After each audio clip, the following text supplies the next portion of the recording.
పెళ్ళి, పెళ్ళామంటే ఇష్టం లేదు అని చెప్పే బాలు పెళ్ళాం కొంగు పట్టుకొని తిరుగుతున్నాడు అన్నట్టు వాళ్ళ ఫ్రెండ్స్ ఎగతాళి చేస్తూ ఉంటారు బాలుని. అయితే బాలు వాళ్ళ అత్తవారింటి గురించి చాలా గొప్పగా చెప్తూ ఉంటాడు. మా అత్త వాళ్ళు ఎంత మంచివాళ్ళో తెలుసారా? మీకు ఇంకో విషయం చెప్పనా? మా అత్తగారు వాళ్ళు నాకు చైన్ పెట్టారు చూడండి నేను చెప్తూ ఉంటే, బాగుందిరా చైను.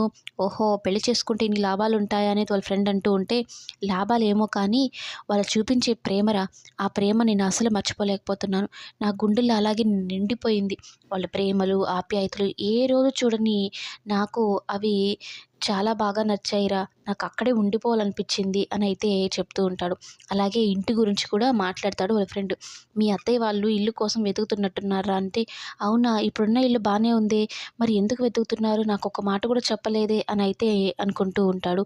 ఓవైపు మీనా ఏమో వాళ్ళ ఇంటి ఓనర్ దగ్గరికి వెళ్ళి, ఇల్లుని ఖాళీ చేయమని చెప్పకండి. ఎన్నో రోజుల నుంచి ఉన్నాం కదా! ఒక్కసారికి మమ్మల్ని వదిలేసేయండి.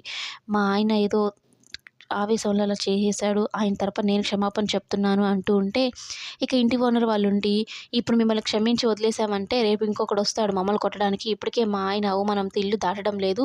మేము ఉండేచ్చేదే లేదు అసలు. మీరు వేరే ఇల్లు చూసుకోండి. మేము వేరే వాళ్ళతో మాట్లాడేసాం. వాళ్ళు దిగుతామంటున్నారనైతే చెప్తూ ఉంటుంది. మీనా కాళ్ళ ఏలా పడి బతిమలాడుతూ ఉంటుంది. మా నాన్న గురించి, మా ఇంట్లో పరిస్థితి గురించి మీకు తెలిసిందే కదా అంకుల్. ఇప్పటికిప్పుడు ఖాళీ చేయమన్నా మా అమ్మ వాళ్ళు చాలా ఇబ్బంది పెడతారు. కొంచెం పెద్ద మనసుతో ఆలోచించండి అంకుల్. మా మొహాలు చూసి వదిలేయండి అనైతే అంటూ ఉంటే, మామూలుగా అయితే మేము పోలీస్ కేస్ పెట్టాలి. ఎందుకు తెలిసిన మొహాలే కదా! అని ఊరుకున్నాం. ఇంకా సహించేది లేదు. నువ్వు వెళ్ళమ్మా, ఇల్లు ఖాళీ చేయండి, మీ అమ్మలతో చెప్పు అనైతే చెప్పి పంపించేస్తారు. మీనా ఏం చేయాలో అర్థం కాక ఆలోచిస్తూ